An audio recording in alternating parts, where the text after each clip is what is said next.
Good evening, everybody. How we doing tonight? My name is Zach. I am filling in for Dr. Lim. Um, Tonight we are talking about work, bringing work home, how it impacts our lives when we overwork or just stress out about work when we are not at work. So, yeah, if you have any questions about this topic specifically, go ahead and put them in the chat. Go ahead and introduce yourself over here as well. Let me know you're here. And as always, we're sponsored by Laurel Ridge Hospital. What's up? There we go. Got some people popping up. Good to see everybody.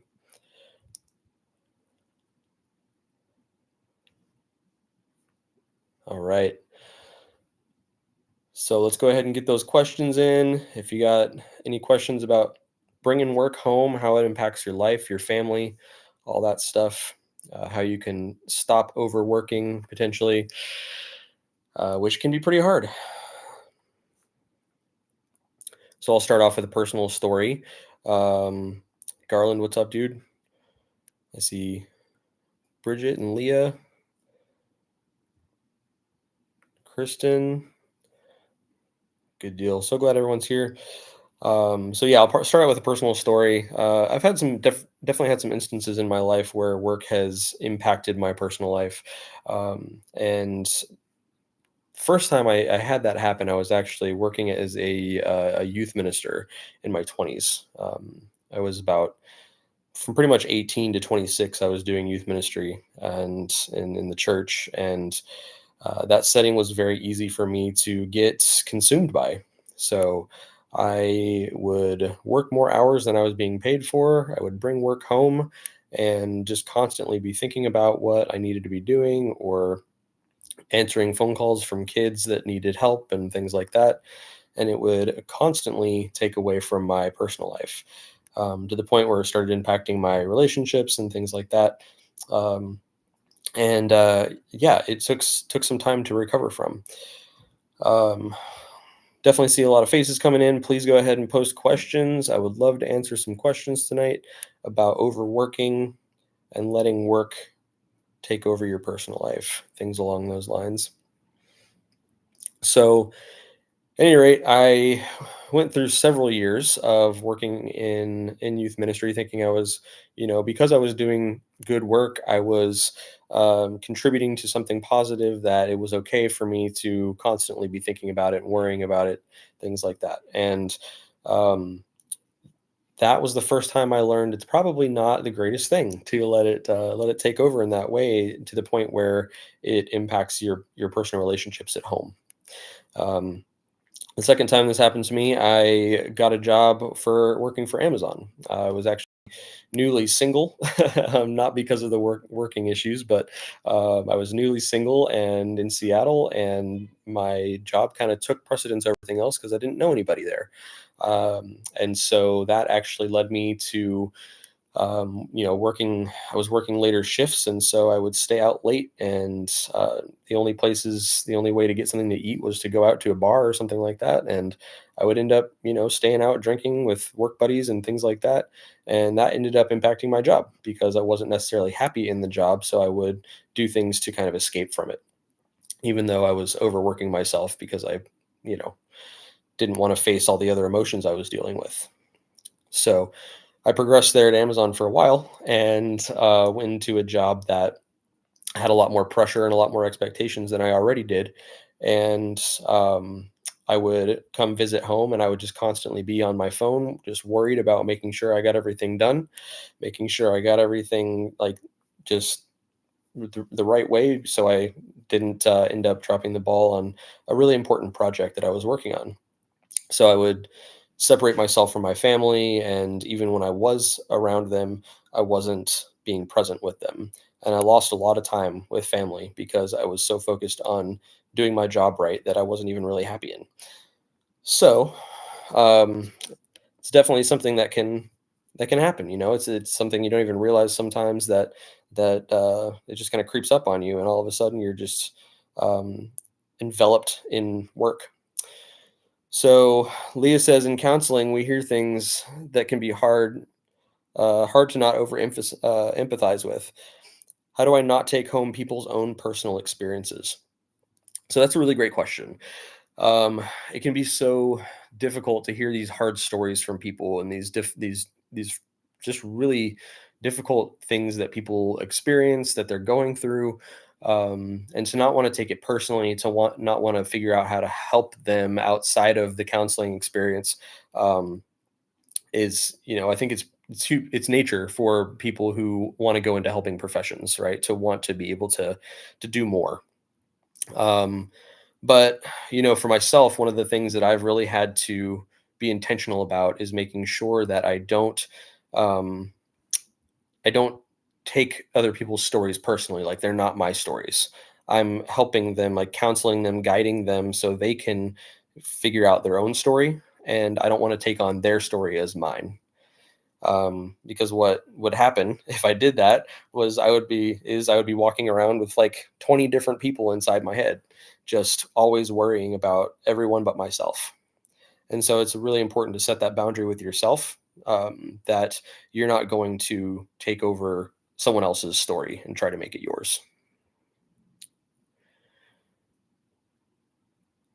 So for people who can't fully leave work at work, like caregivers, managers, or business owners, what are 1 to 2 realistic habits they can start using tonight to mentally disengage without feeling guilty?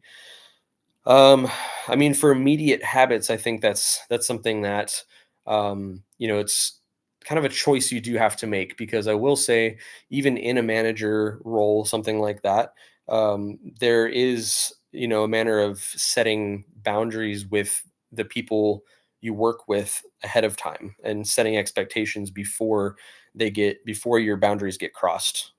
So I would definitely recommend like figuring out what your limitations are as a leader and communicating those expectations to the people you're leading.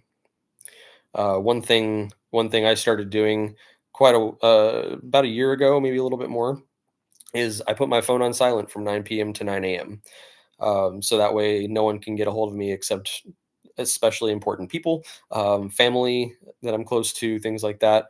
And so that is a limitation that I have set for myself, that I won't be receiving all the buzzing and ringing from my phone between those hours, which has helped a lot for myself.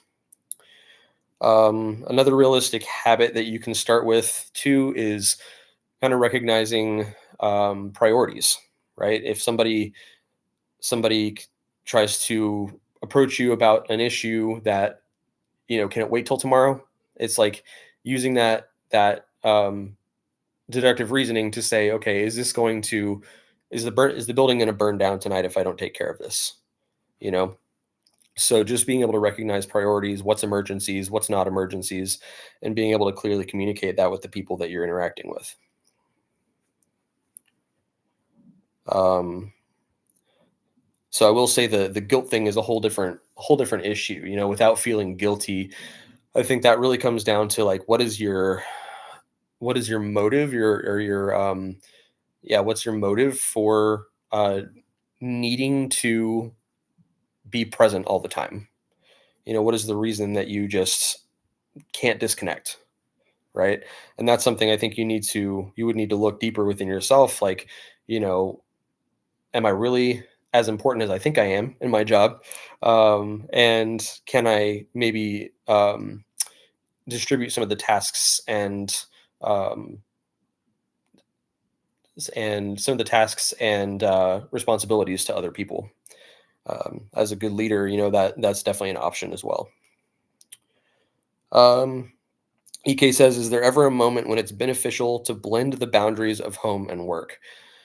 Um, that's a good question. I'm sure there are times when that's possible.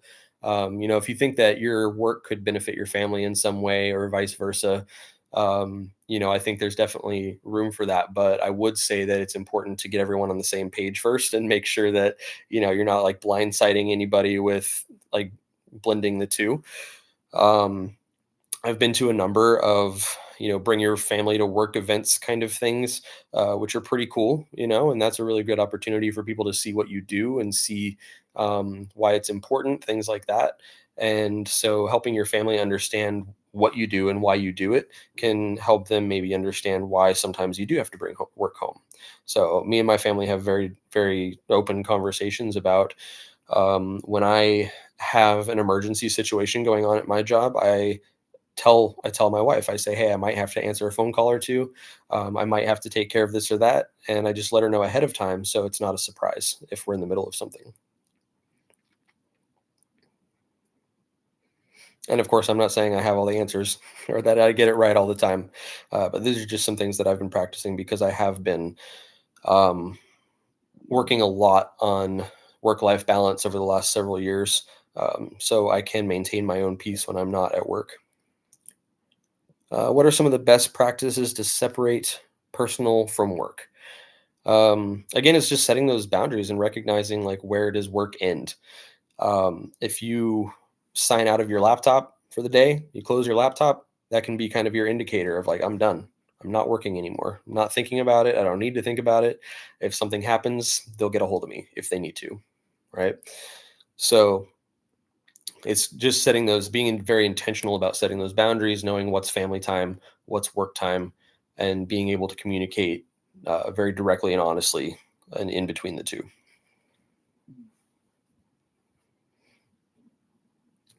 So I have here, how do you explain to your family if it's a good day or a bad day without elaborating on a specific person?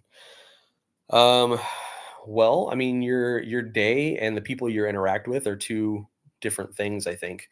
Yeah, if you're in counseling, if you're doing therapy, it can be really difficult because you want to share some of the stories you want to hear share some of the uh, when people learn something, it's very exciting and you want to share it, and or you learn something from somebody, one of your clients, it can be easy to want to share that with the family, right?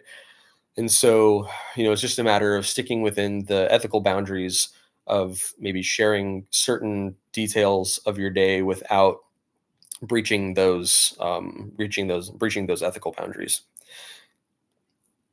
As far as any like other jobs, if you're just trying not to talk about specific people, you can just tell them about the event that happened and um, just shy away from saying names or anything like that. So especially if you're worried if it's going to cross over, if like they're friends that you work with or things like that. So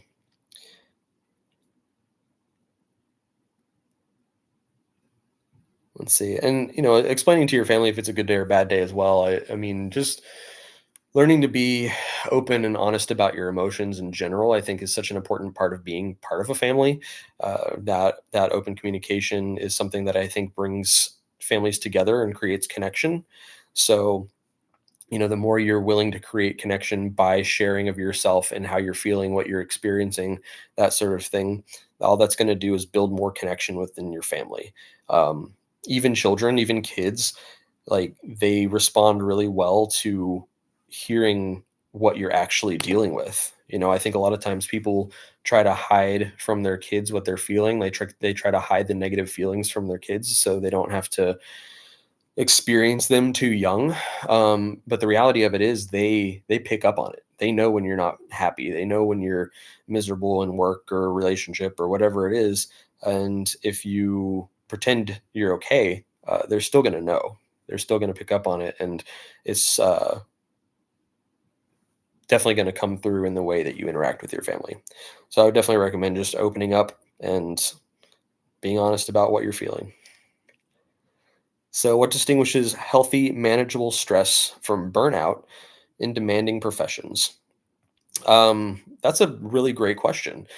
So, you know, life is stressful. And when you have that kind of baseline of I'm feeling stressed, but I can handle it, I'm okay, right? It's a it's a pretty clear difference between that and when you're like, I don't want to get out of bed. I don't want to go to work. I'd rather take the day off. I don't like my job. I really want to try to find a new job, going from hopping up from this idea to that idea, trying to find a better way to be happy, things like that. When you get to the point of just wanting to give up or feeling like you're never good enough in the job, that sort of thing, that could be some indications that you're in burnout rather than just feeling stressed. So, and I actually have a burnout survey if you're interested. I can email it to you if you want to post your email here. If you're feeling like you're burned out, it's definitely a good thing to check out and see where you're at. So, how do you handle friends or family asking for mental health advice?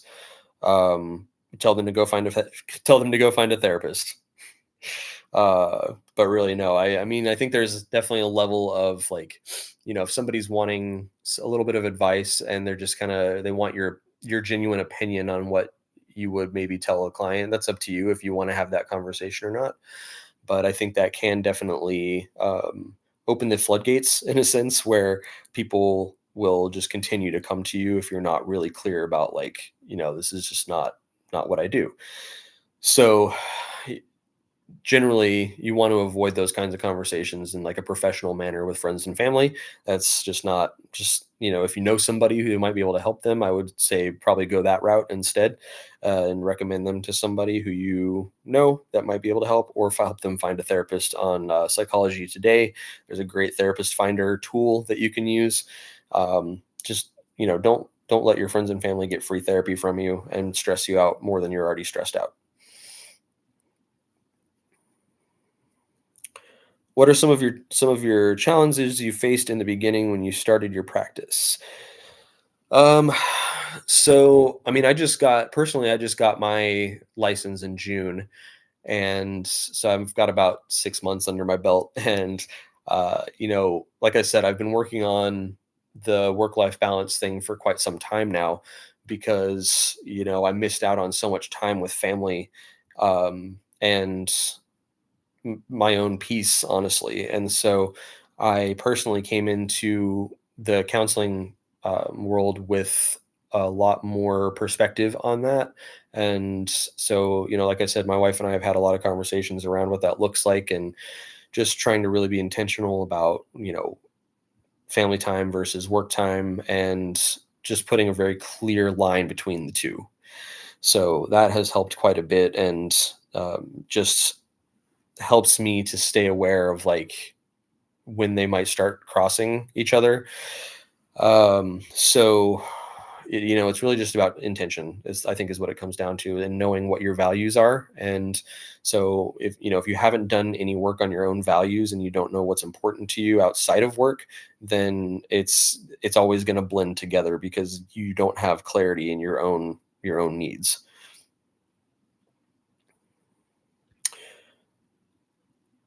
So how have you maintained balance through everything you have going on? And how would you recommend helping someone overcome burnout? Um, Maintaining balance is, again, it comes down to communication, I think.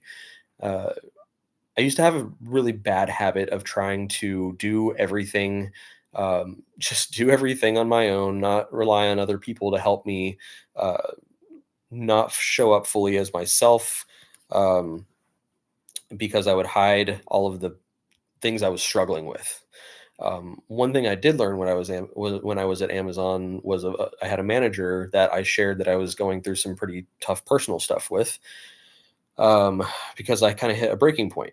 And so, when I shared this stuff with him, he actually kind of broke down and said, "Hey, I'm right there with you, man. I'm going through some of the same stuff."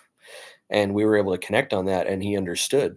And so this whole time that I was afraid I was going to get, you know like fired or deprioritized as a manager because I was going through personal stuff and was maybe impacting my work a little bit.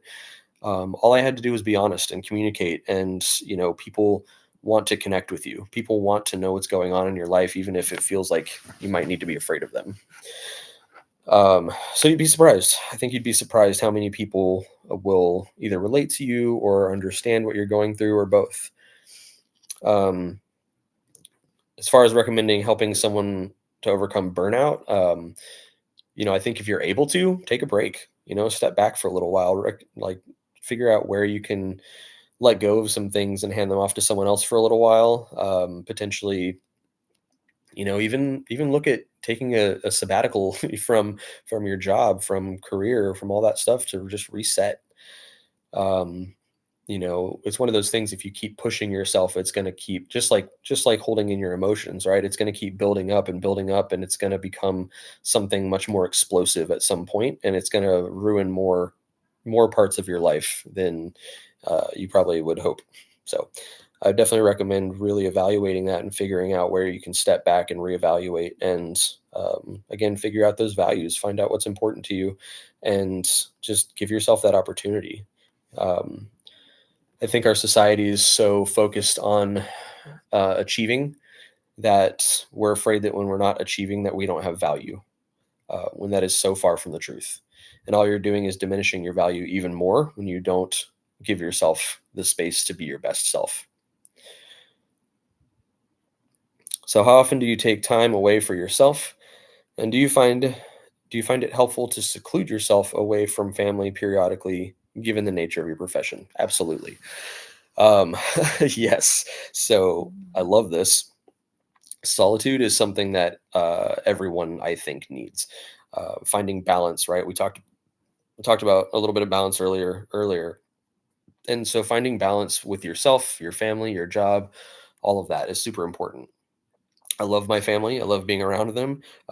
But I do also find that if I don't have my time to do what's important to me, to reset, to, go out and have a coffee by myself and play some chess, I really, really struggle to be my best self.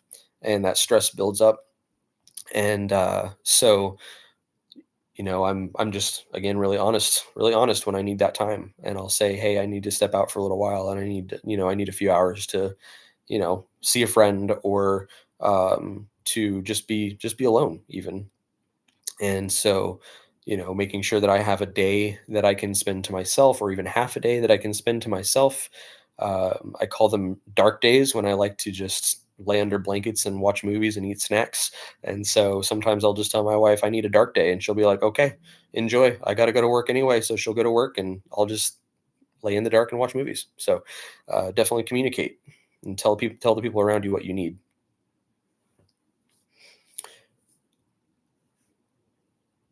So let's see. How do you find balance in your relationship when your spouse appears overwhelmed with work? I think one of the biggest things that I've learned recently, and I'm doing this, a lot of this from personal experience, just because I've dealt with so much of this in the last several years of my life. So a lot of these questions actually really hit home. So I hope it's helping to hear from personal experience tonight. Um, but yeah, I think I've become really good at not taking things personally, which is something that I've done a lot of in the past. Like when someone else is struggling in my life, I would take it personally when they would speak to me a certain way, or not want to spend as much time with me, or whatever it might be, right?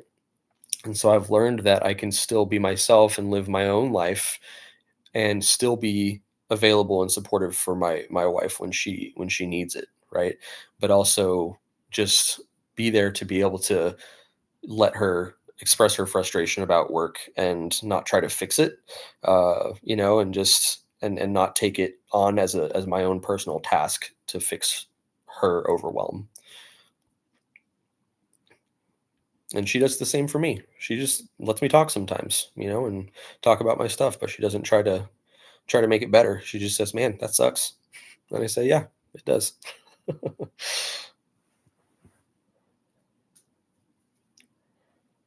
All right. So let's see. Sandy said, so important to take care of yourself. It took me a while to learn this as a mom with young kids. Oh man, I can't even imagine. It's mom life is a whole different experience. And there's certain things I know I've heard so much about mom guilt and things like that. And you don't really have a lot of opportunities to take a break, to separate yourself from it, even when you're feeling overwhelmed. So I admire that so much. moms that take care of their kids and still trying to live their lives and become their best selves while they're still raising their kids to be their best selves as well. And there's a lot of work behind that, and so I'm sure it can be really difficult to find that balance for moms. So if any of the other moms in the chat have some advice for that, some thoughts on that, go ahead and post them there for Sandy to read. Let's see. Great questions, everyone, from Carolyn.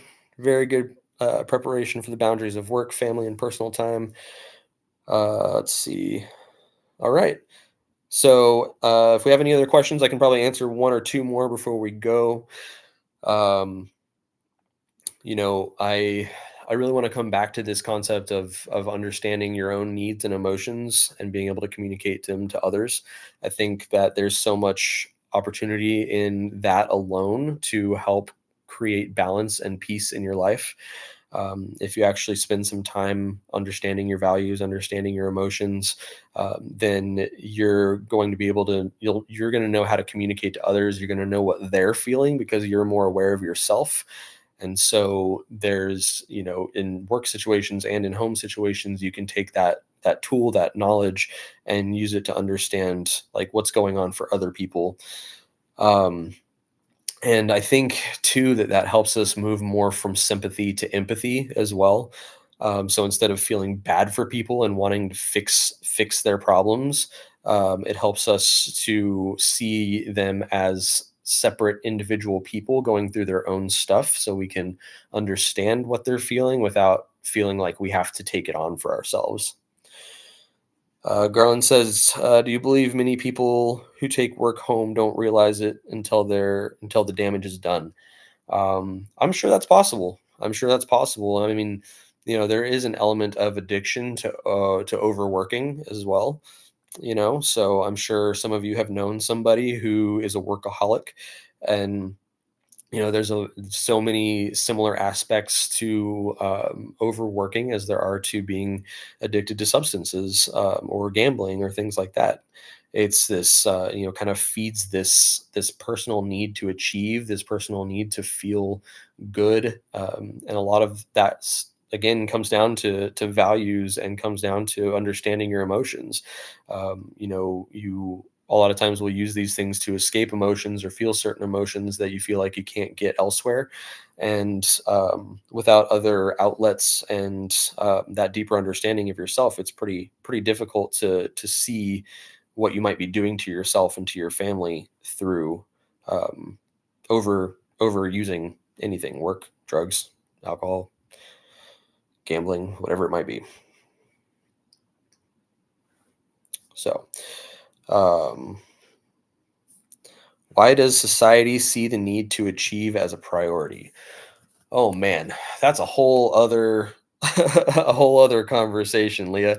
But that's such a great question, and I think especially in Western society, there are a lot of um, you know like money system and governmental factors that go into that I probably shouldn't get into on this on this chat, but yeah, so I would definitely, if you're really curious about that, I would definitely look into like different money systems around the world and collectivist societies versus individualist societies.